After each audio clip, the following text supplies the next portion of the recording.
अदाकार फ़िरोज़ खान की साबिक़ अहलिया अलीज़ा सुल्तान ने शौहर के तशद्दुद के शवाहिद अदालत में पेश कर दिए। कराची की फैमिली कोर्ट शर्की में फ़िरोज़ खान की जानिब से बच्चों से मुलाकात और हवालगी से मुताल्लिक़ केस की समाअत हुई।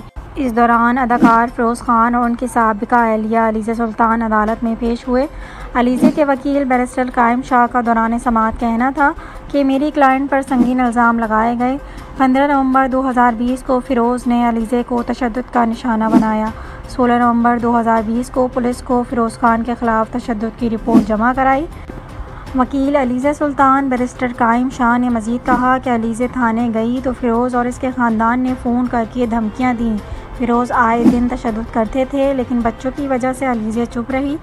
साबिक़ अहलिया अलीज़ा की जानिब से फ़िरोज़ खान के तशद्दुद की तस्वीर, MLO और पुलिस रिपोर्ट भी अदालत में पेश की गई। फ़िरोज़ खान की साबिक़ अहलिया अलीज़ा सुल्तान का अदालत में कहना था कि 3 से 4 साल में फ़िरोज़ खान ने मेरे साथ जो किया बताना चाहती थी। फ़िरोज़ खान ने मुझे तशद्दुद का निशाना बनाया। मेरा बेटा सुल्तान भी इस दौरान ज़ख्मी हुआ था। बांदज़ा अदालत की जानिब से फ़िरोज़ खान से बच्चों की मुलाकात से मुताल्लिक़ फ़ैसला आज ही सुनाए जाने का फ़ैसला करते हुए बच्चों के अखराजात हवालगी के लिए दरख्वास्तों पर मज़ीद समाअत 1 नवंबर तक मुलतवी कर दी गई। अदालत का हिदायत जारी करते हुए कहना था कि वकला आइंदा समाअत पर तैयारी करके पेश हों। वाज़ेह रहे कि अदाकार फ़िरोज़ खान ने बच्चों से मुलाकात और हवालगी की दरख्वास्त दायर कर रखी है।